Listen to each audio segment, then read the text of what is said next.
Hi, I'm Marty Nemko. As part of the touring exhibit Working America, I'm going to be giving a talk at the Oakland, California Library next week, and I thought you might like to hear what I'm planning to say. After the library director's probably flowery introduction of me, I'll bring people back down to earth about me while embedding a few career lessons by describing a few of my failures, my many failures. Getting fired from my first job at age 12, recording payments that were mailed in. I was so eager to show I was good, I rushed and I made mistakes. Too many mistakes, and I got fired. In my first job managing people, I had no training, and so as a boss, I thought I was supposed to boss people around. I was fired. When I was a professor, I was chatting with the department chair and said, I like New Yorkers because they're straight shooters. Later, I found out that offended him, a tactful Midwesterner. I was not rehired. I'll then offer what I believe are widely applicable career tips. Work for the government. The private sector is going to increase the proportion of work done by computer, offshore workers, and U.S. temps and part-timers. The last major bastion of full-time benefited jobs will be in government, where the bottom line is less important. Government can, and certainly has, rather than belt-tighten, print more money or raise the debt. Most government jobs are fully benefited, including generous vacation days, holidays, pension, and job security non-pareil. And in a recent study, pay for federal workers for the equivalent work is higher than in the private sector. True, government jobs can be frustrating because of government's inefficiency and slow pace. But even that varies across work groups and agencies, so it may be worth taking the time to complete the usually long applications and endure the months-long or even longer selection process. Walk in. Especially for entry-level jobs, walking into perhaps a dozen desired places of employment can more quickly land you a job than being a good little boy or good little girl and simply applying for advertised jobs. To explain why that's so, imagine that at 3 a.m. you got a phone call from a stranger asking if you would take a baby in for a day or two.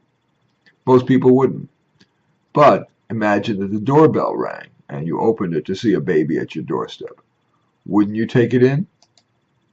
Just bring your most engaging persona and your resume with you as you walk in to potential places of employment. Network? Not so fast.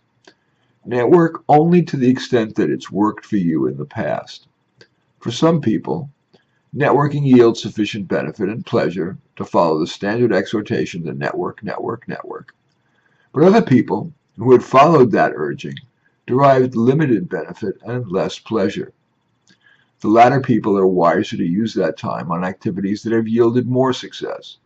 Perhaps writing carefully crafted, maybe so, writing carefully crafted job applications, polishing their LinkedIn profile, and setting up well-targeted alerts, getting together with friends and asking for leads, giving a talk at a meeting of your professional association, whatever. Job search correctly. Today, for most people, the most effective job search strategy is to answer ads for jobs you're truly qualified for using a point-by-point cover letter, which for at least 3 of the job requirements, you explain how you meet the requirement and that you've done so with quality.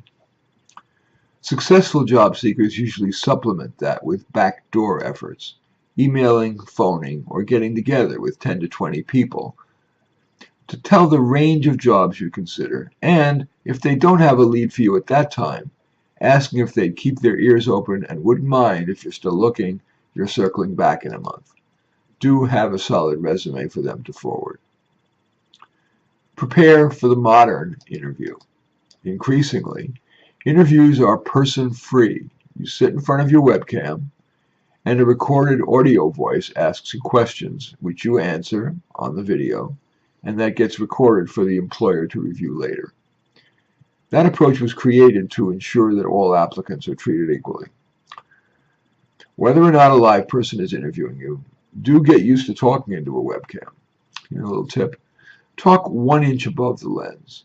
That raises your chin slightly and so makes you appear more confident. Another element of the modern interview is job simulation. Expect to be asked how you'd handle difficult situations you'd encounter on that job. It's difficult to prepare for such questions. The only generic advice I can give is it's fine to take a few seconds to gather your thoughts before responding. That not only buys you a little time, but portrays you as reflective. Use your age. If you're older, consider job targets in which being older is a plus. Senior housing jobs, insurance sales, big ticket sales, which are mainly affordable by older people, such as vacation homes, architecture services, boats, plane leasing, and jobs in old line industries like transportation, the construction trades, food and wine. Use the keys to job success. Job success, or at least avoiding being laid off, requires you to be a scout, reliable, thrifty, honest, etc. It also helps to get expert on what the employer needs, and that is ideally trending, so that if you need to look elsewhere for a job, you have a marketable skill. It also helps to improve your public speaking skills, if only so you can sound good when you make comments at staff meetings. Finally, in many workplaces, you have to play office politics. Ingratiate yourself subtly to the power players and be alert to potential rivals and saboteurs, tactfully but firmly letting them know you won't tolerate it. Never look back, always take the next step forward.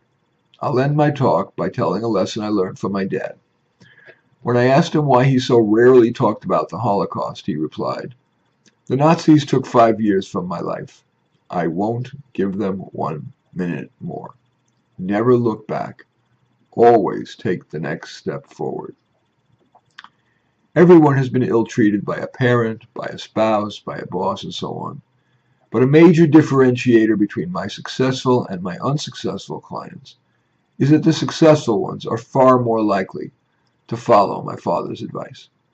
I'm Marty Nemko, and I thank you for watching.